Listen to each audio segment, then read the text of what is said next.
সাথে কি হবে এবং কিভাবে তাদের কিয়ামত শুরু হবে জানলে অবাক হয়ে যাবেন। চলুন তাহলে শুরু করি আজকের ভিডিও। প্রিয় বন্ধুরা, এই ভিডিওটি অত্যন্ত গুরুত্বপূর্ণ, কারণ এখানে আমরা জানব কিয়ামতের দিন হিন্দুদের কি হবে এবং কিভাবে শুরু হবে হিসাব নিকাশ। তাই বন্ধুরা, ভিডিওটি শেষ পর্যন্ত মনোযোগ সহকারে দেখুন আর চ্যানেলটিকে সাবস্ক্রাইব করে রাখুন। ধন্যবাদ। প্রিয় বন্ধুরা, যখন কিয়ামতের সমস্ত ছোট বড় নিদর্শন পূরণ হয়ে যাবে, তখন কিয়ামত শুরু হবে। কিয়ামতের শুরুটা হবে সিঙায় ফুৎ দেওয়ার মাধ্যমে। সিঙায় ফুৎ দেবেন ফেরেশতা হযরত ইসরাফিল আলাইহিসসালাম। হযরত ইসরাফিল আলাইহিসসালাম যখন সৃষ্টি হয়েছেন, তখন থেকে আল্লাহ তাআলার হুকুমে সিঙায় মুখ রেখেছেন।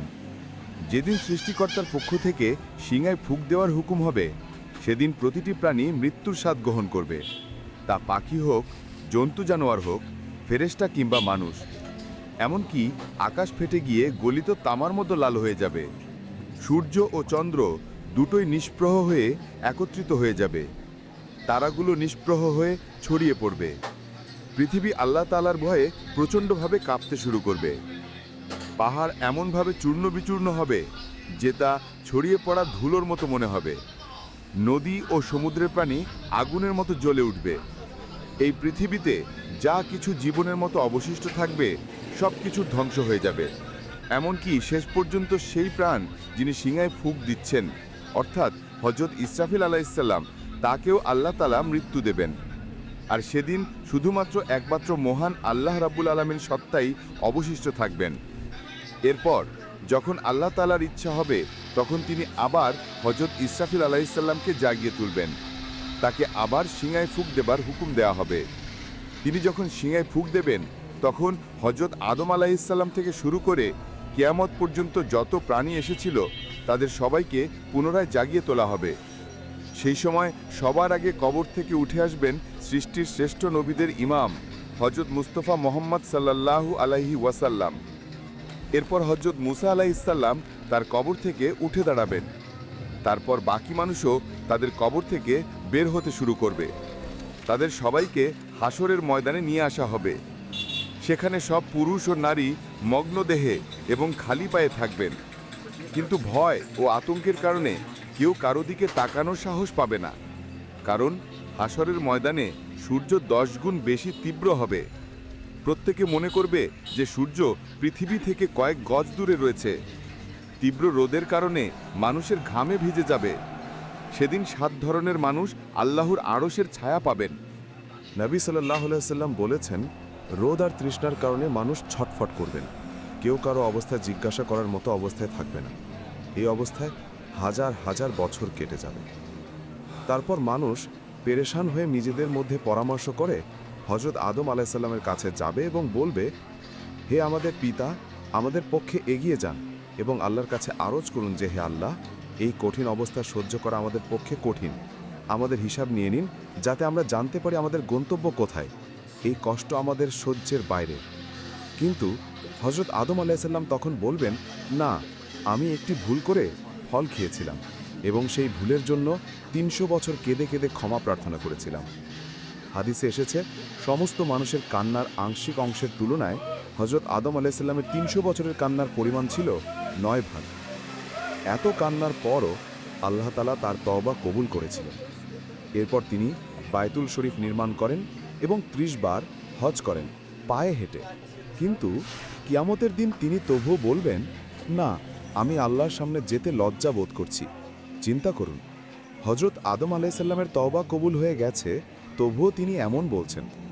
আমরা যদি আমাদের গুনাহ নিয়ে তওবা না করে মারা যাই, তাহলে কিয়ামতের দিন আল্লাহর সামনে দাঁড়ানো আমাদের জন্য কতটা কঠিন হবে। এরপর হযরত আদম আলাইহিস সালাম সবাইকে বলবেন, তোমরা হযরত নূহ আলাইহিস সালামের কাছে যাও।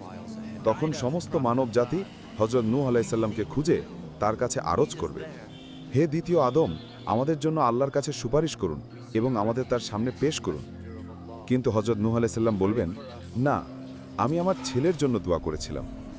আর আল্লাহ তাআলা বলেছিলেন, হে নূহ, এমন দোয়া করো না, আমি সেই হুকুমের ভয়ে ভীত। আমি কেন সেই দোয়া করেছিলাম তা ভেবেই আমি আল্লাহর কাছে ক্ষমা চেয়েছিলাম, তাই আমি আল্লাহর সামনে পেশ হতে পারবো না। হযরত নূহ আলাইহিস সালামের আসল নাম ছিল আব্দুল গাফফার। কিন্তু তিনি সেই দোয়া করতে গিয়ে এত কাঁদলেন যে তার নাম হয়ে গেল নূহ, যার অর্থ ক্রন্দনকারী। এত কান্নার পরও কিয়ামতের দিন আল্লাহর সামনে যেতে তিনি ভয় পান। তাহলে আমাদের কথা একবার চিন্তা করুন, যারা গুনাহের জন্য কাঁদি না, বরং গুনাহের জন্য খুশি হয়ে অন্যদের কাছে তা প্রকাশ করি।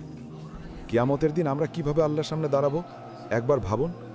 এরপর হযরত নূহ আলাইহিস সালাম সবাইকে বলবেন, তোমরা হযরত ইব্রাহিম আলাইহিস সালামের কাছে যাও। তখন সমস্ত মানব জাতি হযরত ইব্রাহিম আলাইহিস সালামকে খুঁজে তার কাছে আরজ করবে, হে আল্লাহর খলিল, আমাদের আল্লাহর সামনে পেশ করুন।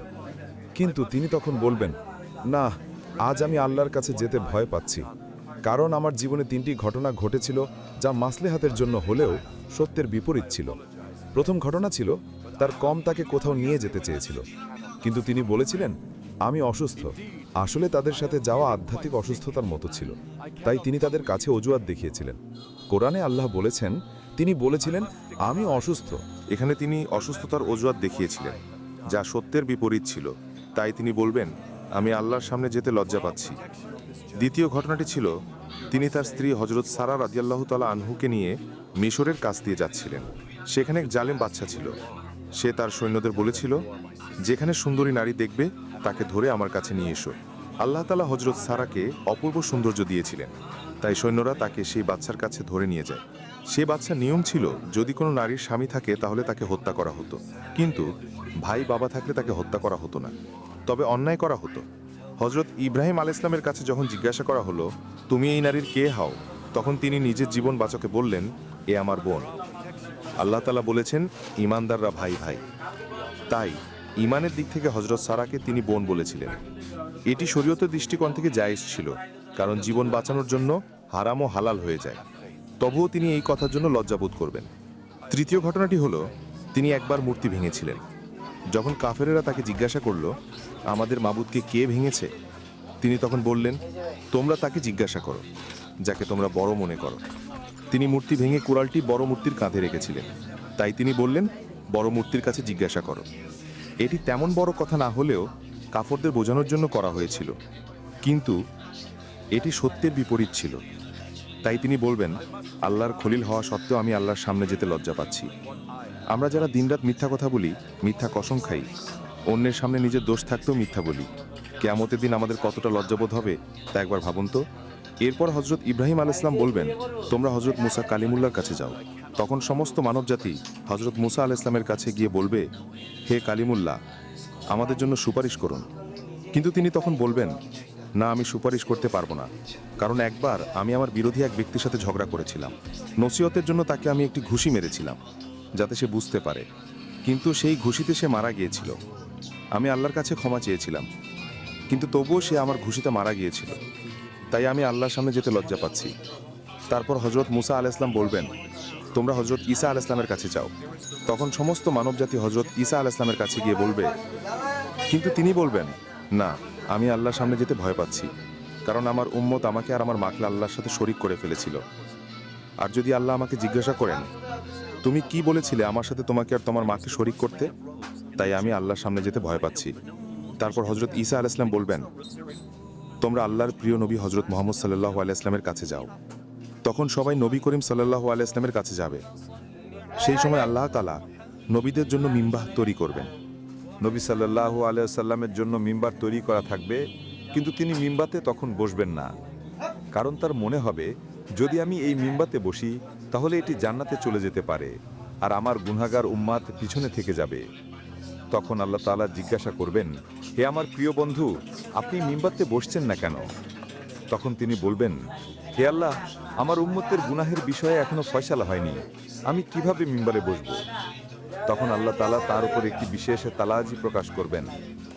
নবী করিম সাল্লাল্লাহু আলাইহি ওয়াসাল্লাম বলেছেন, সেই তালাজির কারণে আল্লাহ তাআলা আমাকে মাকামে মাহমুদ দান করবেন। আমি সেখানে গিয়ে একটি সেজদা করব এবং সেজদায় আল্লাহর এমন প্রশংসা করব যা এর আগে কেউ করেনি এবং পরেও কেউ করবে না। কান্না অবস্থায় আমি সেজদা করব। আল্লাহ তাআলা আমার সেই সেজদা কবুল করবেন এবং জিজ্ঞাসা করবেন, হে আমার প্রিয় বন্ধু, আপনি কি চান? আমি বলবো, হে আল্লাহ, আপনার বান্দাদের হিসাব নিয়ে নেন। আল্লাহ তাআলা বলবেন, ঠিক আছে। হাদিসে এসেছে, যখন অনুমতি দেওয়া হবে তখন নবী করিম সাল্লাল্লাহু আলাইহি ওয়াসাল্লাম হজরত আবু বকর রাদিয়াল্লাহু তাআলা আনহুর হাত ধরে আল্লাহর সামনে পেশ করতে চাইবেন, যাতে হিসাব শুরু হয়। এটি শুনে হজরত আবু বকর রাদিয়াল্লাহু তাআলা আনহুর চোখে পানি এসে যাবে। তিনি বলবেন, হে আল্লাহর নবী সাল্লাল্লাহু আলাইহি সাল্লাম, আমি জীবনের শেষ সময় মুসলিম হয়েছিলাম। আমার জীবনের বেশিরভাগ সময় ইসলামের আগে কেটেছে, তাই আমি চাই না আমাকে আগে পেশ করা হোক। কিন্তু আল্লাহর প্রিয় নবী বলবেন, হে আবু বকর, তোমাকে এগিয়ে যেতে হবে। তখন হযরত আবু বকর রাদিয়াল্লাহু তাআলা আনহু এগিয়ে যাবেন এবং নবী করিম সাল্লাল্লাহু আলাইহি ওয়াসাল্লাম যা করেছিলেন তিনিও তাই করবেন। তিনি আল্লাহর সামনে সিজদায় পড়ে যাবেন এবং কাঁদতে শুরু করবেন। কিতাবে লেখা আছে, আবু বকর সিদ্দিক রাদিয়াল্লাহু তাআলা আনহু এত কাঁদবেন যে আল্লাহ তাআলা বলবেন, হে আমার প্রিয় নবীর ঘনিষ্ঠ বন্ধু, তুমি কাঁদছো কেন? সিজদা থেকে মাথা তুলে বলো, তুমি কি চাও? আল্লাহ তাআলা তার সিজদা কবুল করবেন এবং তার উপর একটি বিশেষ তালাজি প্রকাশ করবেন। হাদিসে এসেছে, কিয়ামতের দিন আল্লাহ তাআলা সবার উপর তালাজি প্রকাশ করবেন, কিন্তু হযরত আবু বকর রাদিয়াল্লাহু তাআলা আনহুর উপর বিশেষ তালাজি প্রকাশ করবেন। আল্লাহ তাআলা তার প্রিয় নবীর এই বন্ধুর প্রতি এত খুশি হবেন যে তার উপর বিশেষ তালাজি প্রকাশ করবেন। তারপর হযরত ওমর রাদিয়াল্লাহু তাআলা আনহুকে পেশ করা হবে। হাদিসে এসেছে, যখন হযরত ওমর এগিয়ে যাবেন তখন আল্লাহ তাআলা বলবেন, হে ওমর, তোমার উপর শান্তি বর্ষিত হোক। আরেকটি হাদিসে এসেছে, কিয়ামতের দিন আল্লাহ তাআলা সবার আগে হযরত ওমর রাদিয়াল্লাহু তাআলা আনহুকে সালাম দিবেন। তিনি এমন পবিত্র জীবন যাপন করেছিলেন যা তার আমল দেখে আল্লাহ তাআলা খুশি হবেন। এরপর আল্লাহর প্রিয় হযরত ওসমান রাদিয়াল্লাহু তাআলা আনহুকে পেশ করা হবে। কিতাবে লেখা আছে, যখন হযরত ওসমান রাদিয়াল্লাহু তাআলা আনহু আল্লাহর সামনে পেশ হবেন তখন আল্লাহ তাআলা তার হিসাব খুব দ্রুত নিয়ে নেবেন। এরপর হযরত আলী রাদিয়াল্লাহু তাআলা আনহুকে আল্লাহর সামনে পেশ করা হবে। হাদিসে এসেছে, কিয়ামতের দিন সবচেয়ে সহজ ও দ্রুত হিসাব হবে হযরত আলী রাদিয়াল্লাহু তাআলা আনহু। যখন নবী করিম সাল্লাল্লাহু আলাইহি সাল্লামের 4 বন্ধু পেশ হয়ে যাবেন তখন আল্লাহ তাআলার জালাল জামালে রূপান্তরিত হবে। তিনি বলবেন, আজ আমার নেক বান্দাদের আলাদা করো। তখন কাফের ও মুশরিকদের একদিকে এবং নেক বান্দাদের আরেক দিকে আলাদা করা হবে। এরপর সবার আমলের হিসাব নেওয়া হবে। তারপর আল্লাহ তাআলা বলবেন, জাহান্নামের উপর দিয়ে পুলসিরাত পার হয়ে নেক লোকেরা জান্নাতে যায়। যখন মুমিন বান্দারা পুলসিরাত পার হতে শুরু করবেন তখন কিছু মুমিন এমন হবেন যারা বিদ্যুতের গতিতে পার হয়ে যাবেন। কেউ বাতাসের গতিতে, কেউ ঘোড়ার গতিতে, কেউ দৌড়ানো মানুষের গতিতে, কেউ হাঁটার গতিতে, আর কেউ হামাগুড়ি দিয়ে পার হবেন। যারা পুলসিরাত পার হয়ে যাবেন আল্লাহ তাআলা তাদের জান্নাত দান করবেন। যখন তারা পুলসিরাত পার হয়ে যাবেন তখন নবী করিম সাল্লাল্লাহু আলাইহি সাল্লাম মনে করবেন, আমার উম্মতের সবাই আমার সাথে এসে গেছে এবং জাহান্নাম থেকে মুক্ত হয়েছে। তিনি তাদের নিয়ে জান্নাতে প্রবেশ করবেন। কিন্তু যে মুসলিমেরা পুলসিরাত পার হতে গিয়ে জাহান্নামে পড়ে যাবেন তাদের শাস্তি হবে। প্রিয় বন্ধুরা, কিয়ামতের দিন এই ভয়াবহ দৃশ্য আমাদের সতর্ক বার্তা। আজ আমরা যে গুনাহকে গুনাহ বলে মনে করি না, সেই গুনাহ নিয়েই যদি মৃত্যুবরণ করি তবে কিয়ামতের দিন আল্লাহর সামনে দাঁড়ানো আমাদের জন্য কঠিন হবে। তাই আসুন আজই আমরা তওবা করি, নেক আমলে ফিরে আসি এবং আমাদের আমলনামা সুন্দর করার চেষ্টা করি। তো বন্ধুরা, এই ছিল আজকের ভিডিও। আশা করছি আজকের ভিডিওটি আপনাদের সবার অনেক ভালো লেগেছে। যদি ভিডিওটি ভালো লাগে তাহলে অবশ্যই লাইক কমেন্ট করে আপনার বন্ধুর সাথে শেয়ার করুন আর অবশ্যই চ্যানেলটি সাবস্ক্রাইব করুন। আসসালামু আলাইকুম।